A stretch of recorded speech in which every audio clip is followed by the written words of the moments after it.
주님 감사합니다. 하나님 들려주시고 깨닫게 하시고 품게 하시고 열매 맺게 하여 주옵소서. 그 일하심의 중심에 하나님이 계시고 그 하나님을 모시는 것이 우리의 삶의 일생의 목표가 되며 우리의 삶이 될 수 있도록 주님 역사하여 주옵소서. 주님의 일하심을 간구하오며 살아계신 예수님의 이름으로 기도합니다. 아멘. 우리 옆에 계신 분과 이렇게 인사해 보겠습니다. 누군가 당신을 위해 기도하고 있습니다. 이렇게 또 인사해 볼까요? 그 누군가가 바로 접니다. 네, 사실 약간 이 인사는 약간 찔림이 있죠. 그래서 마지막으로 이렇게 인사해 보겠습니다. 제가 그 누군가가 되겠습니다. 아멘. 예, 그렇습니다. 항상 기도자가 있다는 건요, 자, 그만큼 행복한 일은 없는 것 같습니다. 나를 위해 누군가가 기도해주고 나의 사역을 위해, 삶을 위해, 그 무엇보다도 하나님의 영광을 위해 함께 기도할 수 있는 기도의 조력자가 있다면 그보다 든든한 건 없으리라 저는 생각을 합니다. 여러분 살아가다가 혹시 이렇게 생각해 보신 적 있으십니까? 에이, 나 혼자 해버리는 게 낫지, 혼자 하는 게 나라고 그런 생각을 해보신 적 있으십니까? 그러다가 한편으로 혼자서 어떻게든 해보려고 발버둥 치는데 그렇게 노력을 하다가 도저히 안 돼서 포기하려던 그런 경험들 혹시 있지 않으십니까? 근데 여기서 끝나지 않고 그렇게 포기하려던 찰나에 생각지도 못한 도움이 들어와서 정말 나의 노력으로 나의 능력으로 된 것이 아니라 누군가의 도움을 통해서 그 일이 해결되어졌던 적 혹시 그런 경험 있지 않으십니까? 저는 그런 적이 너무나도 많이 있습니다. 뭐 재미로 하는 이야기겠지만 저희 본가는요 전부 다 A형입니다. A형이란 말 다 아시겠죠? A5도 아니에요. AA예요. AA에 더 나가서 트리플 A입니다. 위로 누나 3명도 A형, 부모님도 A형, 저까지 A형입니다. 그래서 A형이 쭉 이어지는 가문이죠. 놀라시네요. 네, 맞습니다. A형입니다. 자, A형이라고 한다면 여러분 가장 먼저 뭐가 생각이 나십니까? 성격이 소심하다. 그렇죠? 맞습니다. 소심함입니다. 여러분 소심하다는 것은 너무 잘 아실 거예요. 소심하다는 것은 뭔가 대외적인 활동에 있어서 뭔가 적극적이지 못하다. 여러분 제가 그렇습니다. 익숙하지 않은 상대방과의 대화라든지 공적인 자리에서 자신의 의견을 말한다든지 또 드러나는 자리에 서서 무언가 주도하는 상황을 기질적으로 기피하는 경향을 가지고 있다. A형이 그렇다라고 뭔가 이렇게 의학적으로 이렇게 정해진 건 아닙니다. 그런 경향이 있다라고 이렇게 정리하신 게 바로 그 A형의 그런 모습이라고 이야기를 하시겠죠.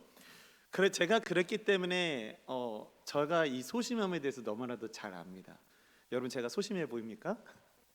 한편으로는요 이 소심함이요 사역자들에게는 굉장한 약점이 될 때가 있습니다. 그래서 말씀을 대언해야 하고 또 말씀을 묵상해야 하고 하나님의 복음을 전달해야 하는 입장에서 그리고 특히나 뭔가 부서를 담당하는 교육자들은요 그 부서에 하나님께서 내게 맡겨주신 양들이 있지 않습니까? 그 양들을 또 양육하고 또 교육하고 또 그 가운데 나아가는 그 중심의 축에 있어야 되다 보니까 이 소심함은요 엄청난 장애물이 될 때가 많이 있어요.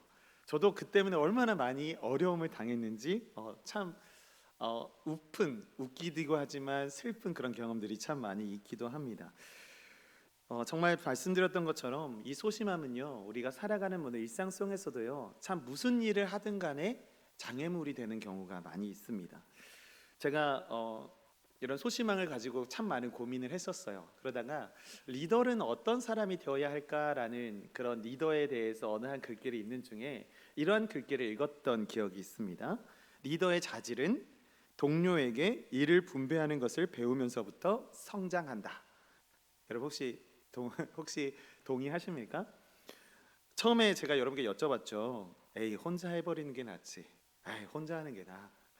이것이 한편으로는요 제 스스로가 제 스스로에게 내렸던 변명이었거든요. 그것이 소심함에서 시작됐던 거예요. 근데요 이것도 소심함에서 시작된 변명 중에 하나였는데 사실 진정한 리더는요 정말 충실한 리더이고 너무나도 올곧게 훈련받은 리더이고 리더답게 행할 수 있는 리더는요 무엇보다 중요한 자질 중에 하나가 무엇이냐면 동료에게 일을 분배할 수 있는 사람이 너무나도 리더로서의 자질을 잘 갖춘 사람이다라고 이야기를 하는 것을 제가 읽어봤습니다. 여러분 그렇지 않습니까? 리더의 자질 중에서는 참 여러 가지 자질들이 있어요. 근데 그 중에 정말 저도 참 공감했던 것들이 무엇이냐면 리더는 일을 잘 분배할 줄 알아야 한다라는 것입니다. 여러분 반대로 말하면 어떤 말이 됩니까? 동료들에게 일을 잘 분배하지 못한 사람은 리더로서의 역할을 감당하기에 큰 어려움이 있다 없다? 큰 어려움이 있다라고 이야기를 하는 겁니다. 여러분 생각해 보면요, 2명 이상이 같은 목적으로 모인 공동체에는요 반드시라고 할 수는 없지만 그 공동체에는 꼭 누가 있어요? 리더가 있습니다. 왜 그럴까요?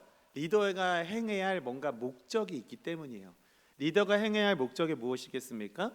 그 뭔가 어떤 목적을 위하여 탄생한 공동체 안에 소속된 사람으로서 그 공동체가 감당해내야 할 어떤 목적이 있는 겁니다.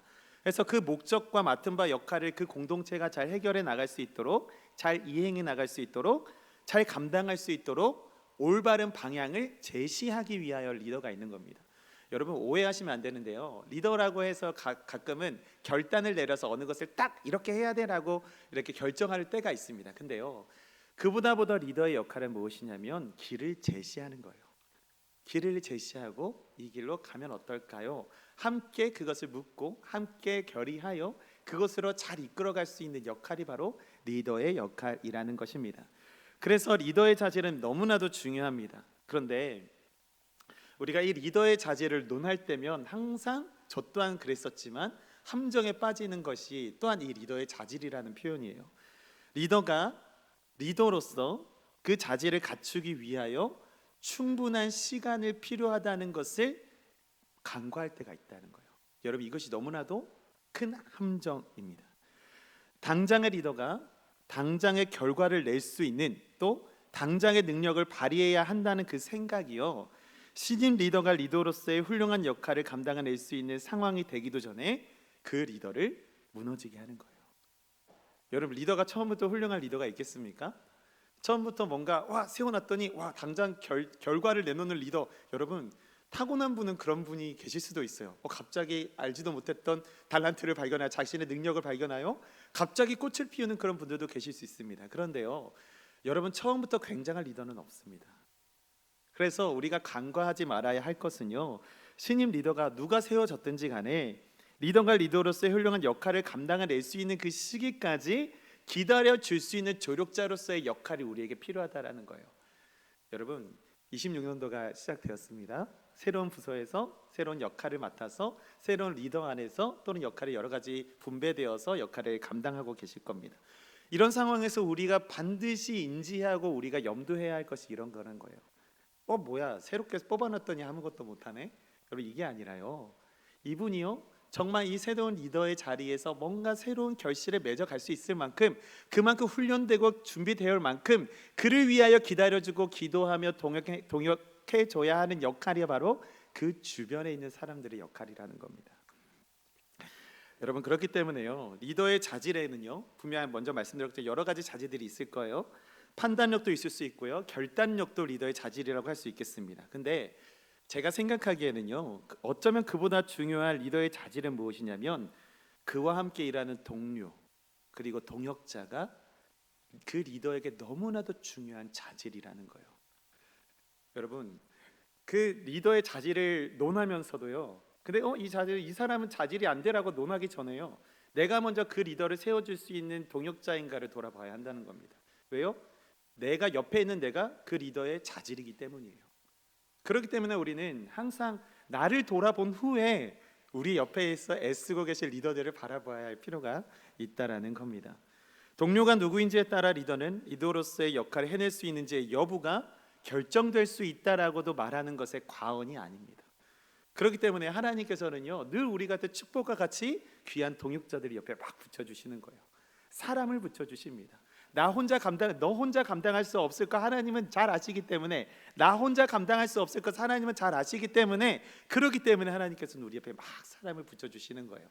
간혹은 사람 붙여주셨지만 간혹은 그 관계가 참 어렵기도 합니다.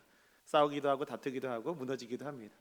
우리가 계속해서 창세기를 묵상하면서 하나님이 사람을 창조하시고 그리고 아담에게 돕는 배필로서 하나님께서 아담에게 하와를 지으시고, 그리고 더불어서 계속해서 하나님 가정을 이루어 가시고 그리고 교회를 이루어 가셨다는 사실을 우리는 계속해서 묵상하고 그래 그 말씀을 읽고 있지 않습니까? 근데 우리가 담임 목사님께 항상 결혼 인사를 그리고 결혼에 먼저 순서를 맡으러 오는 그 신혼 예비 부부들 오면 항상 말씀하세요. 반드시 싸울 겁니다. 이 이야기를 꼭 해주세요. 근데 그것은 뭐예요? 이 과정을 통해서 단단한 가정으로 맺어져 가는 그러한 결실이 있기 때문에 이것을 미리 알아라라고 말씀해 주고 계시는 것이죠. 그래서 싸워도 건강한 싸움을 해라라고 말씀해 주시는 것이죠. 여러분, 그거는 어느 공동체나 마찬가지입니다. 어느 공동체나 뭔가 새롭게 시작하는 공동체에는 다툼이 있고요, 간극이 있고요, 그것을 맞춰가는 그런 과정이 있기 마련인 것입니다. 여러분, 어떤 리더도요 혼자서는 리더로 존재할 수가 없는 겁니다. 혼자서, 여러분, 저 혼자 한편에 저 광야 같은 곳에 혼자 딱 서 있어요. 내가 리더다! 혼자서 이야기할 수 있습니까? 아니에요. 두세 사람이 있는 곳에, 두 명이 이상이 있는 곳에, 그곳에 뭔가 목적을 가지고 이 리더십을 가지고 이렇게 방향을 제시할 수 있어야 비로소 그 사람이 리더가 될 수 있는 것 아니겠습니까? 나 혼자서는 리더가 될 수 없는 것입니다. 여러분, 그래서 어떤 리더도 혼자서 리더는 될 수 없다, 존재할 수 없다는 것 또한 우리가 늘 마음에 가지고 있어야 하는 겁니다. 그렇다면 여러분께 한번 질문 드리겠습니다. 여러분 곁에 리더든 혹은 동료로서든, 여러분이 리더로서 옆에 있는 동료로서든 여러분의 옆에는 지금 누가 있습니까? 뭐 좌우를 둘러보라는 말씀이 아니고요, 지금 옆에 여러분과 함께 일하고 동역하는 이들이 누가 있습니까? 이를 아는 것은 너무나도 중요합니다. 그 누군가가 우리로, 아니 나로 하여금 나의 삶을 붙들어 나갈 수 있는, 또 신앙생활을 영위해 갈 수 있는 큰 동력이 되기 때문입니다. 그런데 이것이 무엇보다도 중요한 이유는 따로 있습니다. 내 옆에 있는 그 누군가는 하나님께서 내게 붙여주신 동역자이기 때문입니다. 여러분, 누가 붙여주셨다고요? 하나님께서 붙여주신 동역자이기 때문이에요. 그 관계의 모습이 어떻든, 완전 뒤집어 엎든, 싸우든 엎어 싸우든, 기쁘든 즐겁든 행복하든 어떤 모습으로 비추든 간에 하나님의 이름으로 하나님의 나라의 구현을 위하여 함께 모인 모든 공동체 속에서 만들어진 모든 공동체에는요, 모든 관계는요, 모두가 다 하나님께서 하나님의 나라의 구현을 위하여 붙여주신 귀한 동역자라는 거예요. 여러분, 이런 믿음과 이런 마음이 없어서는요, 하나님의 일을 할 수가 없습니다.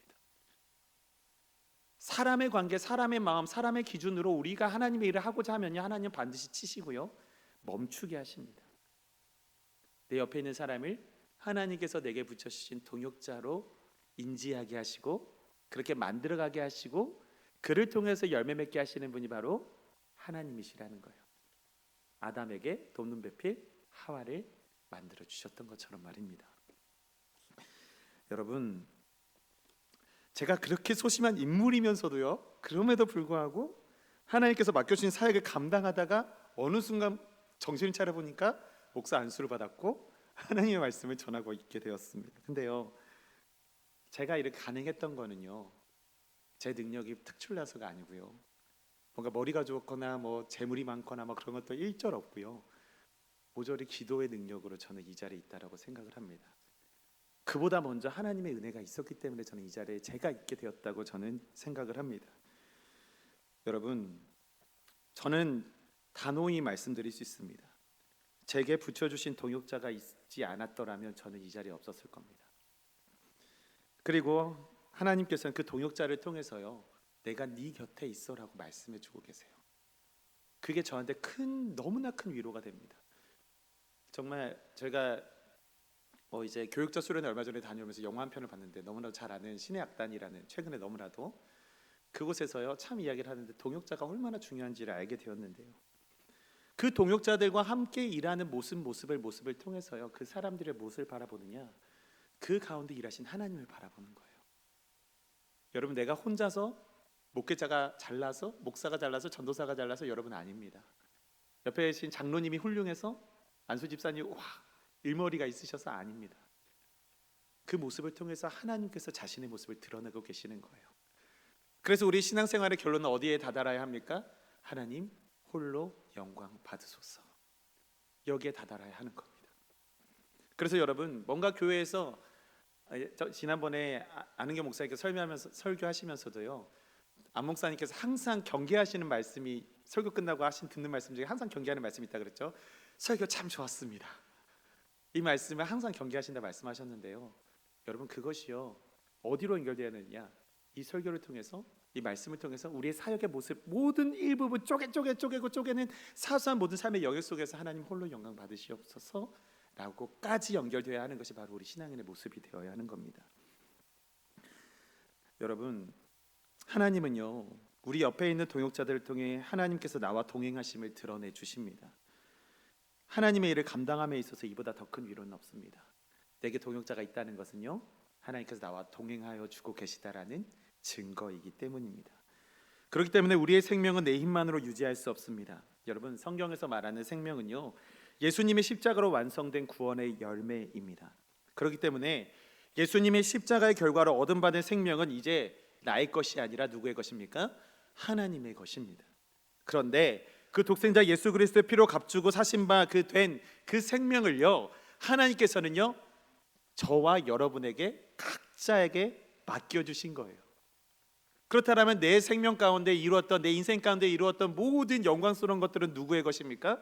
나의 것이 아니라 하나님의 것이 되어야 한다는 거예요. 여러분 제가 여기까지 장황하게 이렇게 말씀드리는 거는요 제가 오늘 말씀을 준비하면서 두었던 초점이 무엇이냐 하나님께서 하나님 나라의 구현을 위하여 세우신 많은 리더자들, 봉사자들을 위하여 그곳에 그분들을 위하여 초점을 두고 이 말씀을 준비했습니다.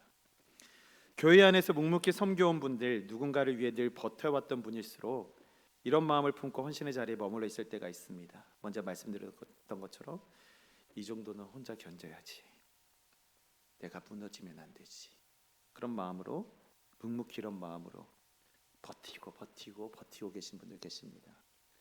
심지어 벌써 그런 분들 계셔요. 그렇게 토로하는 분들 벌써 저한테 연락 주신 분도 많이 계시고요.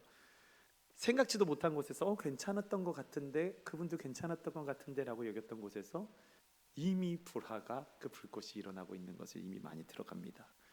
벌써 20년이 된 지 얼마 안 됐는데 말이죠. 그런데 여러분 혼자 버티는 시간이 길어지면 길어질수록 그 시간은요 사람을 조용히 무너뜨리게 됩니다. 오늘 본문 속 엘리야가 바로 그런 자리에 있었어요. 로뎀나무 아래에서 아무도 없는 그 자리에서 혼자 무너지고 있었던 것입니다. 본문 4절 로뎀나무 아래에서 엘리야는 이렇게 말하죠. 함께 읽어볼까요? 시작. 자기 자신은 광야로 들어가 하룻길쯤 가서 한 로뎀나무 아래에 앉아서 자기가 죽기를 원하여 이르되 여호와여 넉넉하오니 지금 내 생명을 거두시옵소서. 나는 조상들보다 낫지 못하니이다 하고. 아멘.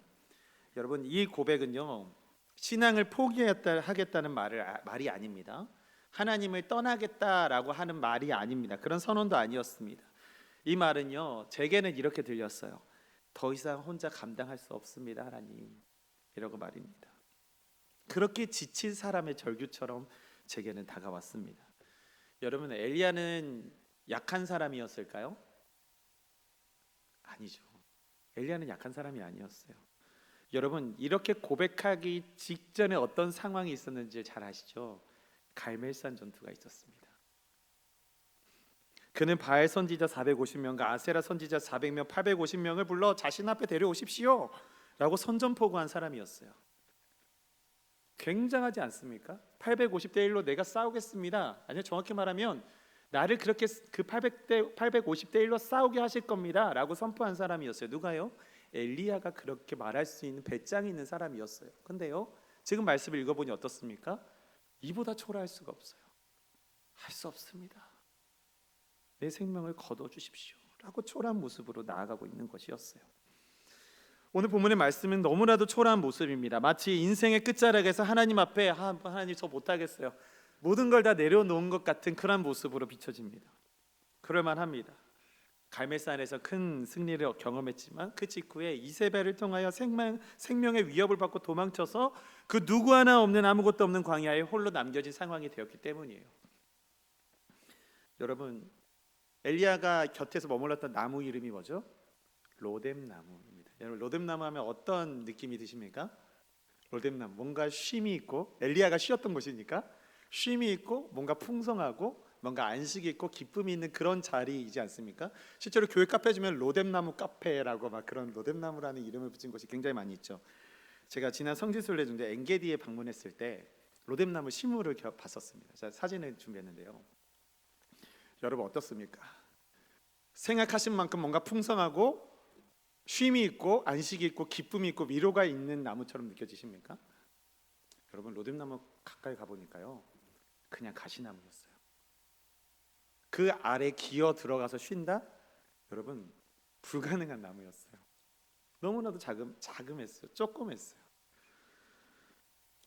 크지도 않습니다. 게다가 햇볕을 막아줄 만큼 이파리가 넓적하거나 그 가지가 길지도 않았습니다. 무엇보다도 굵은 나무 기둥이 없어서 작은 가지처럼 땅에서 뻗어나오기 때문에 그 아래로 들어가서 쉴 수 있을 만한 그런 나무가 안 됐어요.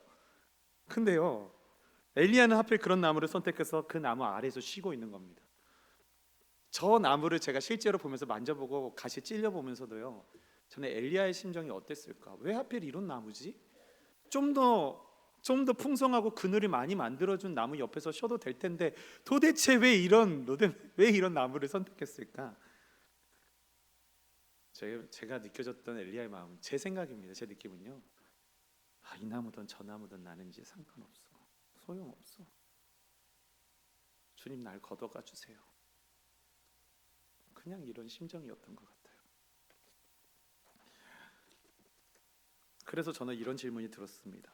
그가 너무 오랫동안 혼자서 감당했던 것은 아닐까? 외로움이 느껴졌거든요. 그가 너무 오랫동안 선지자로서의 책임만 짊어지고 있었던 것은 아닐까? 여러분 엘리야는 대단한 사람이라 말씀드렸죠. 850대 1로 하나님의 그런 백으로, 정말 이른바 세속적인 언어지만 850대 1로 하나님의 이름을 휘두르면서 850대 1로 맞짱 뜬 사람입니다. 얼마나 배짱이 큰 사람입니까? 근데 그 사람이 무너지고 너무나도 초라하게 무너졌던 거예요. 사랑하는 여러분, 믿음이 있어도 지칠 수 있습니다. 기도해도 무너질 수 있습니다. 문제는요, 우리의 믿음의 크기가 아니라 혼자 견딜 수 있다는 생각이에요. 나 혼자 어떻게든 해봐야지, 나 혼자든 어떻게든 버텨봐야지, 나 혼자만 안 무너지면 돼, 내가 붙들고 있으면 되지, 이런 생각이요, 실패를 불러올 수 있다는 겁니다. 근데 여러분, 하나님은요, 그런 우리를 혼자 머물러 있게 하시지 않으시는 분이심을 믿습니다. 우리가 알다가도 모르게 그는 우리 곁에 같이 머물러 계십니다. 그 형태가 어떻든지, 동역자를 통해서든지 어떤 상황을 통해서든지 주님은 우리 곁에 항상 같이 머물러 계시는 분입니다. 엘리야에게도 마찬가지셨어요. 하나님은요, 나를 걷어주시래요, 내 생명을 걷어가 주세요 라고 막 그런 절규어린 그런 말을 하는 엘리야에게 다가가셨어요. 책망하지 않으시고요, 가만히 그냥 조용히 곁에 머물러 주셨습니다. 그런 절규 앞에 하나님은 어떻게 대답하셨습니까? 야, 네가 그러고도 선지자냐?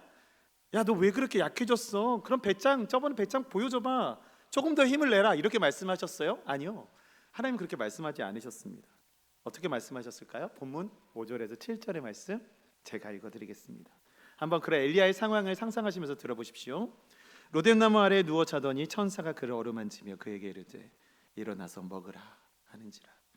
본즉 머리맡에 숯불에 구운 떡과 한 병 물이 있더라.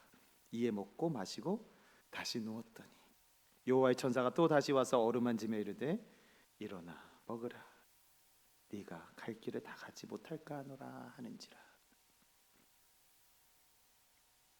하나님은 엘리야에게 다가오셔서 말을 건네시기도 전에 어떤 행동을 하셔요? 천사를 통해 어루만지시며 그리고 어떻게 하십니까? 재우시고 먹이시고 쉬게 하십니다. 하나님은 그렇게 하나님의 사람들을 다루어 가시는 거예요. 하나님은요, 그 엘리야를 사명을 감당하는 사명자 그 이전에 지쳐 무너져 상해에 있는 한 사람으로서 바라봐 주신 겁니다. 무너져 있구나, 다쳐 있구나, 상해 있구나, 그 사람으로 그렇게 보시고 안고 감싸 주신 분이 바로 하나님이시라는 거예요. 사명만 바라본다면 사람의 입장에서는 먼저 그렇게 이야기할 수 있겠죠. 야, 사명을 감당하는 네가 그 선지자 아니야 라고 이야기를 할 수 있겠죠. 야, 사명을 감당하는 네가 왜 그렇게 약해졌어? 조금만 더 힘을 내. 이렇게 이야기할 수 있었겠죠. 근데 하나님은 사명자로 대하시기 전에 한 사람, 한 인격, 하나님의 존재, 하나님의 형상대로 지음받는 사람으로 하나님 바라봐 주셨던 거예요. 왜 그러셨을까요? 시편 34편 18절에 이렇게 기록합니다. 여호와는 마음이 상한 자를 가까이 하시고 충심으로 통회하는 자를 구원하시는도다. 아멘. 마음이 상한 자를 가까이 하시고 충심으로 통회하는 자. 여러분, 먼저 말씀드렸지만 엘리야는요, 저 더 이상 못하겠어요 라는 것은 신앙의 포기를 이야기하는 것이 아니었어요. 하나님은 그 마음을 아셨던 겁니다. 여러분, 우리가 울고 있는 그 자리에, 아무 말도 못하고 있는 그 자리에 우리 주님은 이미 함께 머물러 계심을 기억하시기 바랍니다. 함께 엘리야와 머물러 주시는 하나님께서는 그에게 놀라운 말씀을 하십니다. 오늘 본문은 아니지만 19장 18절은 이렇게 기록합니다. 그러나 내가 이스라엘 가운데 7천 명을 남기리니 다 바알에게 무릎을 꿇지 아니하고 다 바알에게 입맞추지 아니한 자니라. 여러분, 엘리야는요, 주님, 나 혼자 감당 못하겠어요. 힘들어요 주님. 어렵습니다. 어떻게 할 수 있겠습니까? 무엇을 해야겠습니까? 라는 그런 신앙적 어떤 인생의 질문 앞에 하나님은 이런 준비를 해두셨던 거예요. 너 혼자 있는 것이 아니야. 내가 이스라엘 가운데 7천 명을 남겨놨어. 그 모든 것이 다 바알에게 무릎을 꿇지 않고 바알에게 입맞추지 아니한 자를 내가 이미 준비해놨어라고 주님은 엘리야에게 말씀해주고 계시는 겁니다. 여러분, 엘리야는요, 그 상황을 몰랐겠죠. 그렇기 때문에 그런 어려운 상황에 있었던 것 아니겠습니까? 하나님께서 나를 위하여, 아니요, 이스라엘 백성을 위하여 그만큼 미리 준비해 주셨다는 것을요, 엘리야는 알지 못했어요. 그렇기 때문에 하나님께서는 엘리야에게 이렇게 말씀해 주시는 겁니다. 내가 미리 준비해 놨다. 내가 준비해 놨어. 너는 가기만 하면 돼. 여러분, 엘리야는요, 몰랐죠. 느끼지도 못했습니다. 보이지도 않았을 겁니다. 그렇기 때문에 그렇게 힘든 상황에 처해져 있던 것 아니겠습니까?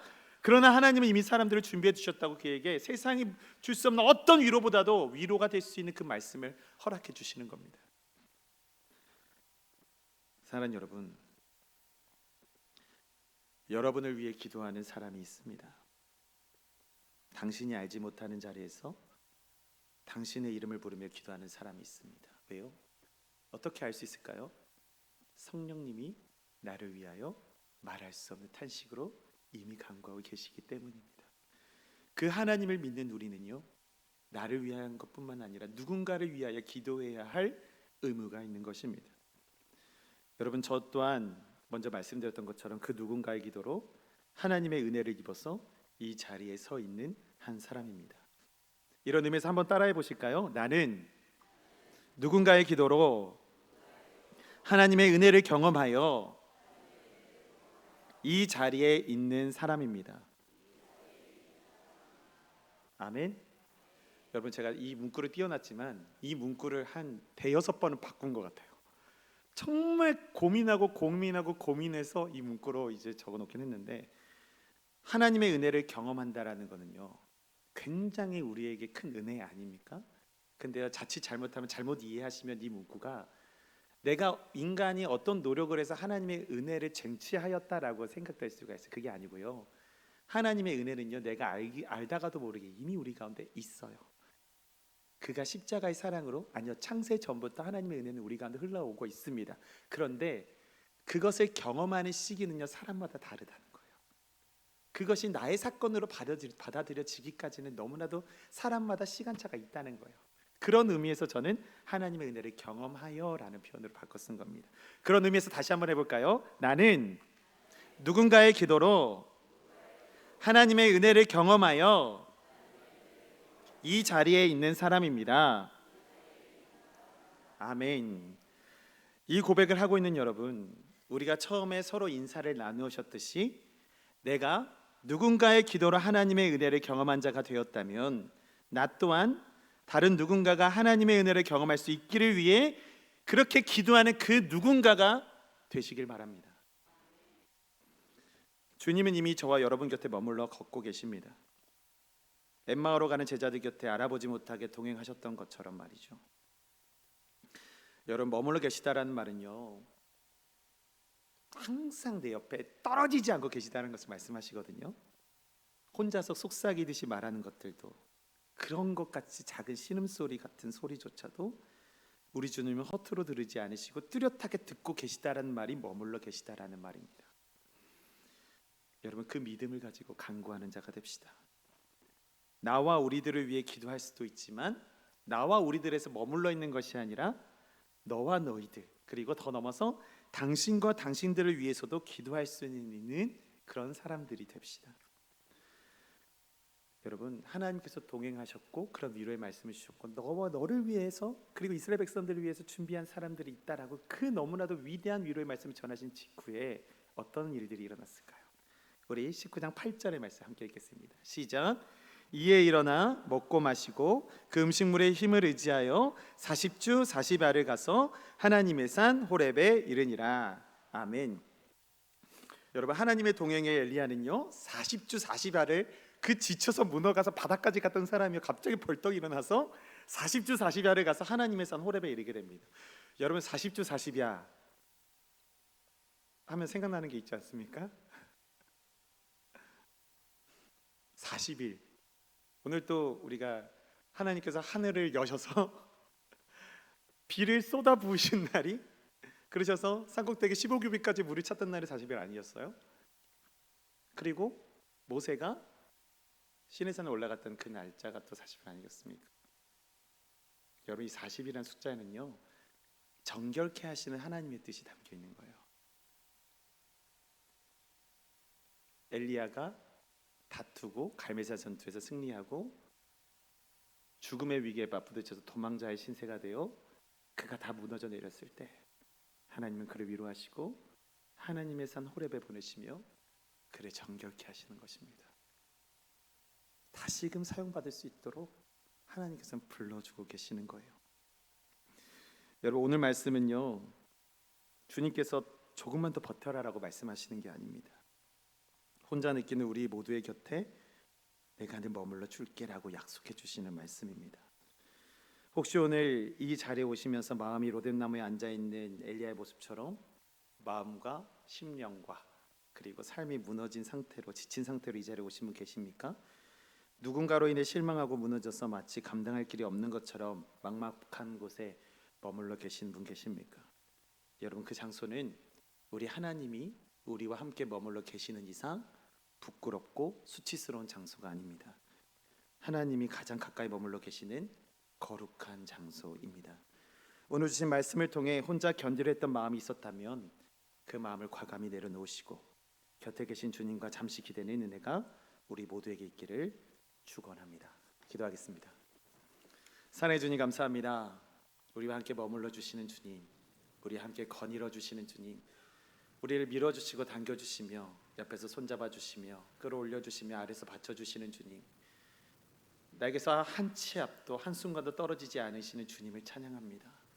그 은혜 안에 머물며 나의 삶이 나의 것이 아님을 고백하게 하시고 나와 동행하시는 하나님만이 내 삶을 통해 영광 받으실 만한 분이심을 고백하는 우리의 삶이 될 수 있도록 역사하여 주옵소서.